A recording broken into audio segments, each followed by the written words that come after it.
Okay, hello everybody. I hope you had a great evening yesterday.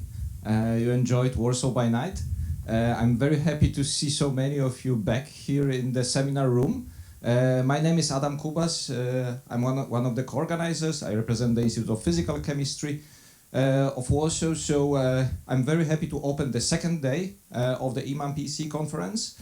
The chair of the first session will be Rafał Szabla of the Wrocław Technical University, but before I pass the voice to him, Michael has some technical announcement for you. Just a small one, I promise. So today, right before lunch, we will have a conference photo. Not sure if it's going to be here in front of the building. We will be announcing this later on, but please do not run away. We need all of you in the photo. And the second thing, the quiet workroom is still available, but you need to come to us to the registration booth to get the key. Thanks. So good morning, everyone. Thank you for coming in the morning here. It's my pleasure and actually honor as well to chair this session. And today we are starting with an interesting twist on organometallic chemistry by Sylvain Maclot, who is a lecturer at the Université of Caen, Normandie. Thank you, Sylvain. Thank you. The floor is yours. Thank you for the introduction, and I will start by thanking the committee for inviting me to speak about our work that we do in Caen. So, I changed slightly the title compared to what it was in the abstract. It will be a bit more general. And this doesn't work.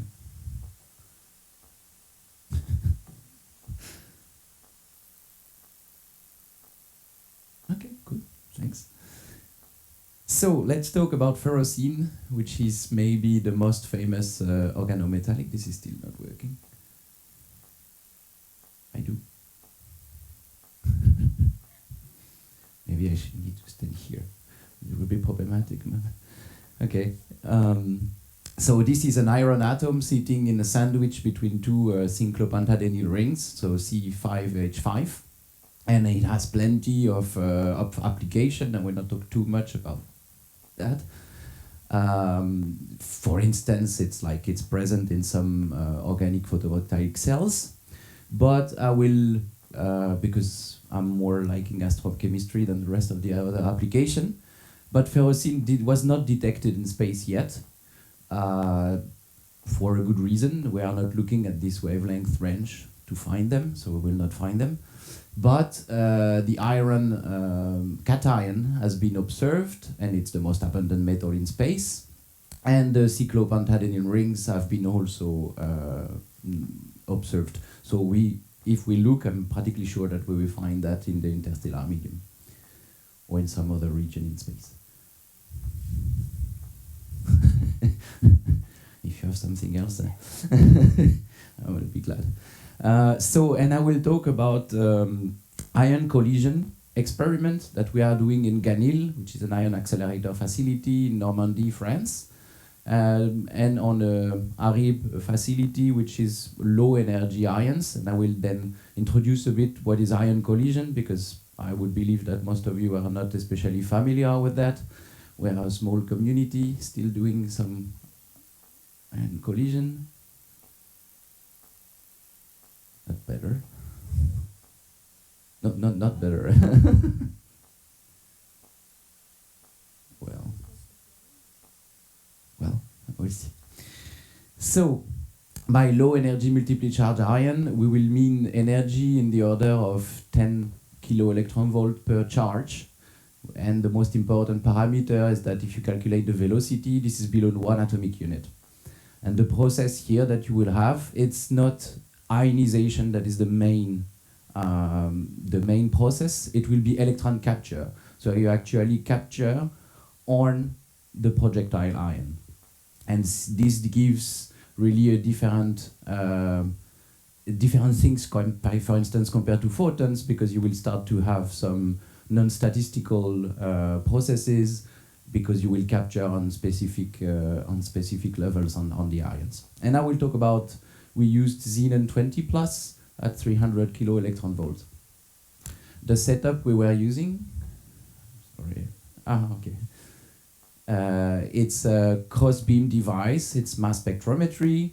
So you have the ion beam on one side, you have the molecular beam on the other side, and then all the charge product will be extracted into a time of flight.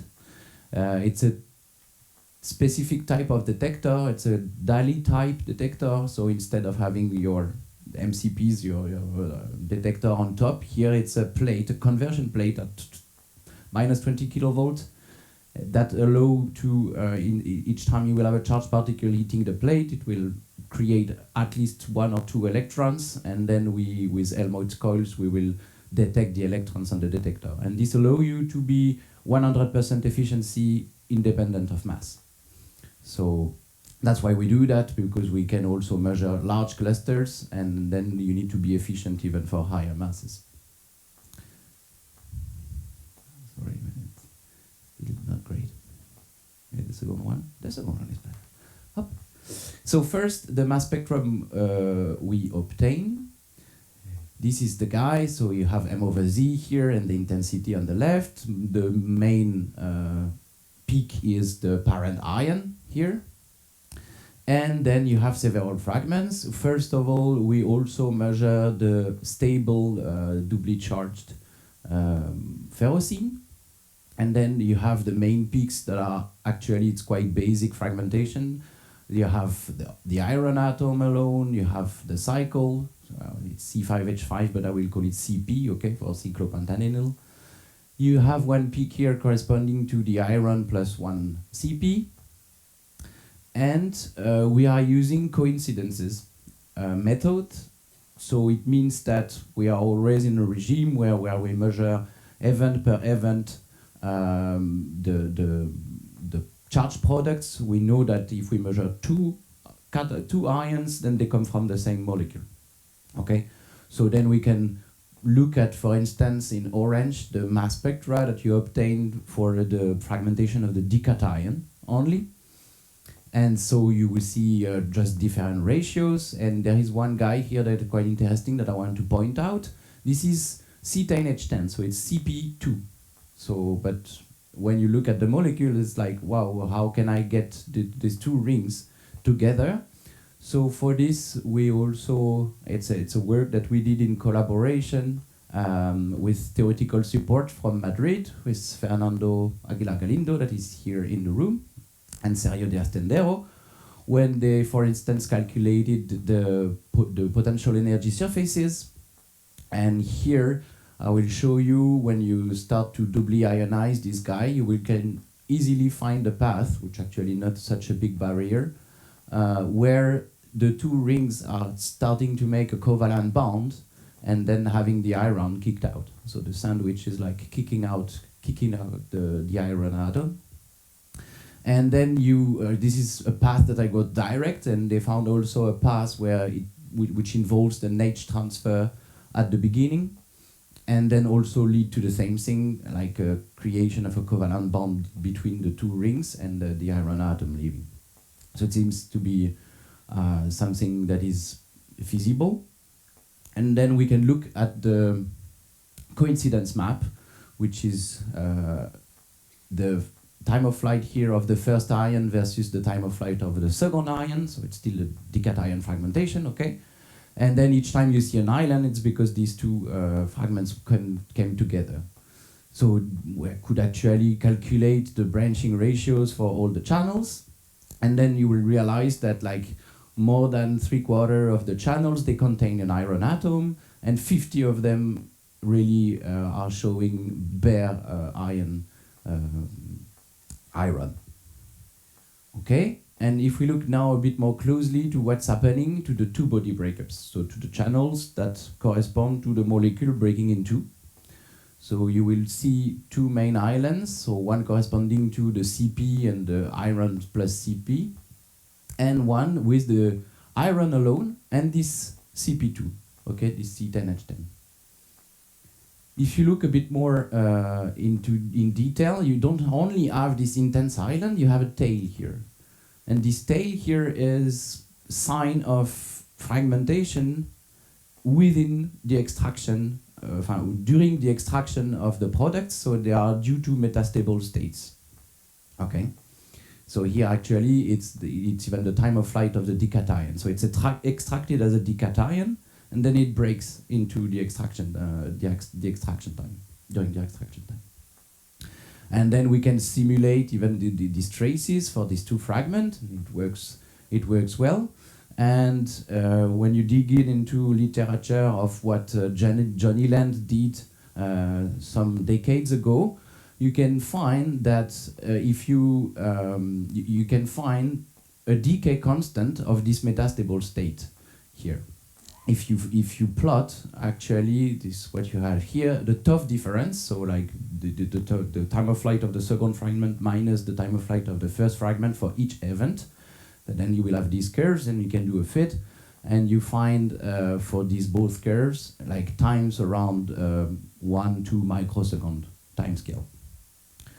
Okay, so how we can also now look at the fast fragmentation. Okay, so this intense island, and actually if you study in detail the shape of this island, you can learn about the fragmentation dynamics of your system, because the slope of the island is proportional to the ratio of the fragment momenta times the inverse ratio of the charges. But in our case, if we look at these two body channels, this is quite simple. We know that then the momentum will be opposite. The charges are equal to each other, because it's 1 for both. So the slope should be -1, okay? But then if we look in detail into the two islands we were looking before for this two-body breakup, but then in white here I will plot the S equal -1, and then the slope they are not equal -1. So how can it be? How can we explain that? Well, if the slope is not -1, or we are breaking physics and the momenta are not conserved, or the charges are not equal, then how is that possible?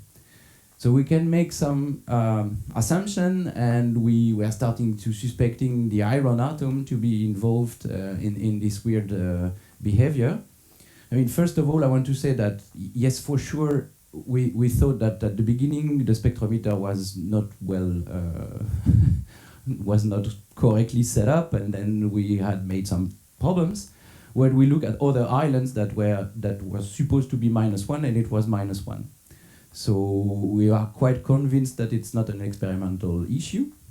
Okay, so going back to what the iron could do, it's indeed a huge atom, and then if you consider having a charge on each cycle, then the iron with this enormous electronic cloud could do a charge screening, and then making basically virtual charge for each other are below 1, and then changing the slope.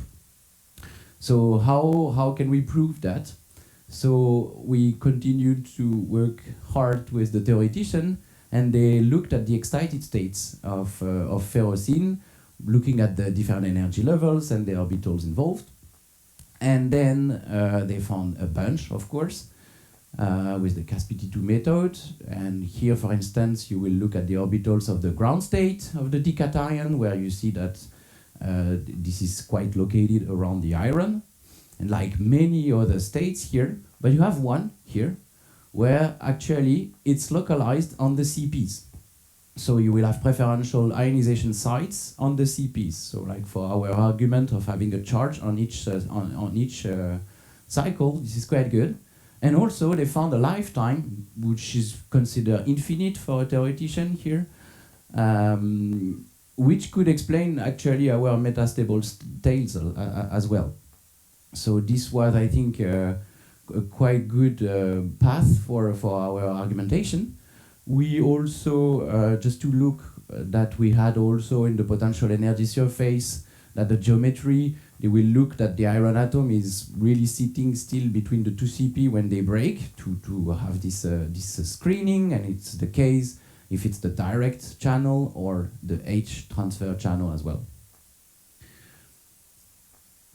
So now we need to be sure that we populate these states. So here it's something I could talk for half an hour. I will just go quickly. When you do ion collision, it's very difficult to know how much energy you transfer to the system. If you use a photon and you measure your kinetic energy of the electrons, then you have a good idea of what is your internal energy. For ions, since when you do the ionization, you don't know what is the impact parameter, you don't exactly know how much you transfer. But we developed a method like 10 years ago now to be able to find this distribution. I don't enter into detail, but basically we go to synchrotron, we do PEPICO, and then we have the mass spectra for different energy, and we try to fit the mass spec we obtain with ions with the different one obtained on synchrotron to have an idea of what is the distribution. And then we did that for several systems, and this is quite consistent. And for instance, here it's shown the energy distribution for xenon 25 here and an argon plus, and also we compared with electron collision. And actually, you see, even if it's like 300 keV ions, the energy, the internal energy you put in the system is quite low, because for instance, xenon 25 can pass very, very far from your target and being super gentle of like taking an electron and not transferring too much energy. So it's, of course, it can be much rough if the xenon 25 is going inside the molecule, and this will break apart. But still, it gives you this distribution. And then if we put that to the excitation energy we found, okay, we use xenon 20 plus, so it will be something here. So this is quite good to say that we will populate this special electronic state that we found. And it's also explaining why we see quite some decations that are stable, because we are also populating quite a lot the ground state as well. So I think with this, yeah, we proved that by looking at these two body breakup channels, we could find delayed fragmentation that was due to metastable state, and in the prompt dissociation, the fact that the slope were changing. And we could explain all this by the population of a specific excited state, involving the charge screening from the iron atom. And I cannot, I could stop here. The story of the isolated molecule is done. But in Caen, we are also expert in doing molecular clusters. Okay, and we use a gas aggregation source. And we did also ferrocene with clusters. I will show you some unpublished results, which is just what we call it a smoke chamber. Okay, it's a chamber. You will come with a helium buffer gas. You heat up with a oven your sample, and then this mixture will go through a condensation channel, cool down at the liquid nitrogen temperature, and then going outside. So you get basically a neutral cluster distribution out of that, okay? And then we will use the same setup. And here we ionize with helium 3+. I have also results with the xenon. It's quite similar, but maybe the signal was better with oxygen, so I took this one. And you can see here it's a mass spectra, okay? So here each peaks correspond to pure clusters. Okay, and you will go to a certain number of molecules. You even start to see the doubly charged series here, starting from 14 or 15 molecules. So it's quite large clusters in general that we are producing. But the most interesting is that if you look, for instance, between pure clusters, you see peaks. And this is not so common. And so here I'm making a zoom between the monomer and the trimer. Here you have the dimer, and then you see you have peaks in between, and they actually correspond to addition, or it depends in which direction you want to go, if you want to go top down or bottom up, but this we cannot say. Here you will have one iron more, and here one CP more, or one FeCP actually, I think. And so this is what we call intra-cluster reactivity. Okay, it's a bond formation, because these guys will be covalently bound. Okay, so you create reactivity within your cluster, you fragment, and then you start to react with the neighboring molecules, and then you create new molecules. And this is also processes that we call molecular growth. So we also wanted to check that going to synchrotron. So 2 weeks ago we were doing experiment at Soleil at the Désir beamline when you have VUV photons, and we were doing a double VMI. So we put our cluster source and then measuring ion and electron angled and energy resolved. Before that, I show quick results we had on the synchrotron Electra to understand what I will show after when we look at the photoelectron spectra here. So then you see a rise here around like 7 eV or something like this. And then here it's the PPCO, so you will follow the fragments as function of binding energy. So in blue here you have the molecule going down, and then the first fragment actually, this is this FECP, it's starting quite high, it's starting at like 14 eV, okay? And so what we did in Soleil, we looked at different photon energy. So what is quite cool here is that we can be very at the threshold, okay? So you actually see the natural distribution of your neutral clusters, because you are so gentle here that you just ionize what you have without fragmenting. But you see already like 200 millieV more, and your distribution is like shifting. You start to fragment, evaporate molecules from your cluster. Here it's the cluster size in unit, okay? So here you don't even have monomer, and then you will go higher in energy, and then you will fragment more and more. And you start to see, here I have a zoom between, so that's the monomer, that's the dimer. You see that like around 17, 17 eV, you start to have these fragments that is FECP. And what I wanted to see is like, okay, are we doing reactivity like we had with the ions? Actually, we did, but it was really painful. Like this guy it's taken at 22 eV, starting to have the plus FECP peak, but like really tiny compared to what we had with ions, where here it's the dication, and then this peak is like this guy, which is like, here it's almost the same intensity. And this one is what is called a double decker. So you will just have the FECP and you are basically starting to stack like this.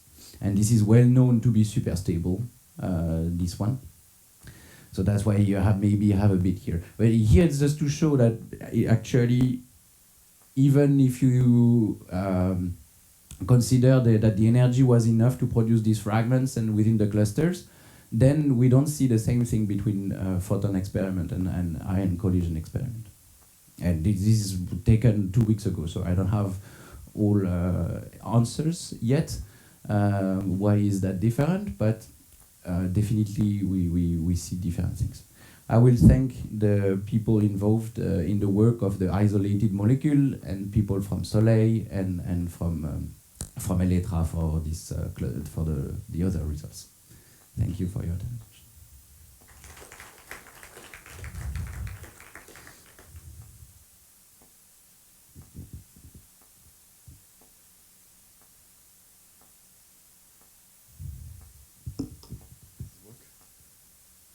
Thank you. Thank you, Sylvain. Fantastic talk. Very interesting. Do we have any questions? Okay, we have several. Please. Very nice talk. Yeah, I wanted to ask, maybe I missed it, but do you know like what's the time scale of the process, like really when it starts fragmenting, how fast that is? In which, I mean, in general, we did a bit of molecular dynamics also. This is in the order of tens of femtoseconds. Okay, so really. So that's a bit classic. This guy is quite, I mean, we did molecular simulation, but it's still difficult to break. After 500 femtoseconds, you will still have 90% of the trajectories that didn't break. Okay, so it's still quite stiff, and you will need to wait a bit more. But as soon as you have enough energy for the geometry to change, I mean, it's like the usual tens of femtoseconds. But that could be really dependent on the level of theory. Like there is no experiment, like no time result. No, not yet. Okay, good. Thank you. I applied for that, but I didn't get one. Really interesting. Thank you. So we had here one question in the front. Thank you for this introduction. It's very new things to me. Short question: do you have any way, maybe naive question, a way to control the temperature of these collisions? So what I'm asking is going in the direction. It looks like an outer sphere electron transfer process. That so the electron would be very happy to sit on the xenon 20 plus, obviously. Mm-hmm. So it will fall into inverse Marcus region, which means with increased temperature you should slow down this process. Is there any way to control the temperature? I don't think so. Okay. I don't think so. The only thing you will change is the velocity you can change of the, but that should be related, yeah. And we are going to improve the setup to also measure in coincidence the projectile to be sure we have capture. Because I say that the dominant process was capture, but you also have ionization. And then we want to be sure we have or simple or double capture, because you could have also single capture and auto-ionization. And we are also going to detect the electrons, just counting them. So if we have the electron, the projectile, and the fragments, we should be able to tell more about differentiating the processes. Please. Yeah, so maybe I missed it, but what was actually the amount of the charge screening that you in the end found to explain the observations? And the second question, in the first part of your talk, you quickly went over it when you talked about this tau, about this delay, and that you had a factor 2 in the exponent, which I didn't understand. You had e to the minus divided by 2 tau instead of wondering where that comes from. So I didn't do the full development of the equation. I just took it from the CO2 metastable states paper of John Eland. This one. Why do you have a 2 here? I do not know. I don't know. I could not say. And for the charge, I didn't do the full simulation to see what would be the effective charge, but to match the slope, it will be a charge something like 0.8. Do we have any other? Yes, thanks. Yeah, so thanks for the great talk. A bit of a technical question about this conversion plate that you discussed quickly. So the masses are not so high. No, for this, no. For this, no. But my question is, you say you get to 100% efficiency, and how does this work? Because you have an MCP next to it that I imagine has... Yeah, so I don't remember exactly the maximum mass, but it's something like, it will be 1,000 C60, okay, molecules. I see. Because this setup was also made by Bernd Huber, and he was working a lot in a cluster of C60 and making huge ones. And then they developed this method for this. Of course, like for the isolated molecule here, it doesn't make any sense almost to have it for this purpose, but it was made for that. And then yes, you're practically sure that up to a mass of like 50,000, you're sure to extract at least 1 electron. Normally it's 2. It's at least 2. And since normally the efficiency of the MCPs, it's or like if you take the geometrical one would be 50%, then you're normally kind of sure to getting 1 electron. That's why we say it's 100%. Of course, it is not 100, but it's just to say that normally when we have this setup, we don't need to think of for the higher masses we will not detect. Interesting. I'll ask you about it afterwards. Okay. Thank you. Are there any other questions? So I have a question. Yes. I actually found these organometallic systems very interesting. I never thought about them in terms of astrochemistry. So this is one example. Do you have any other ideas of other systems like that you would like to investigate? No, not really. I found this one funny, and then I wanted to study it, but it's not that. I'm not doing only organometallics, to be honest. Mm-hmm. And but I know that it's starting to be discussed for the astrochemical point of view. That we should have some, and then some are detected, much bigger ones, but it's definitely of interest, I think. And following up on the first question, I was actually very interested in the lifetimes. So do you have an idea how to measure the lifetimes of these specific fragmentation processes? I mean, spectroscopically, of course. I mean, what I was saying to apply was going to do bomb probe. Bomb probe on free electron lasers, Mm-hmm. or I mean, even on tabletop lasers. lasers facility, of course. Mm-hmm. But I mean, free electron laser, it's still something that I prefer to do in general, because yeah, you will really know your photon energy. Mm-hmm. So I was thinking doing some more co-ionization in the iron, and then coming to probe with a UV or an IR photon to follow the dynamic. So the molecular dynamics which you mentioned, those were DFT based? Yes. Yes, they were. So basically, DFT, it was an ionized DFT up molecule. to 500 femtosecond. Yeah. Interesting. Thank you very much. Thank you, Sylvain. Very nice talk. Let's thank Sylvain again. And Thank you.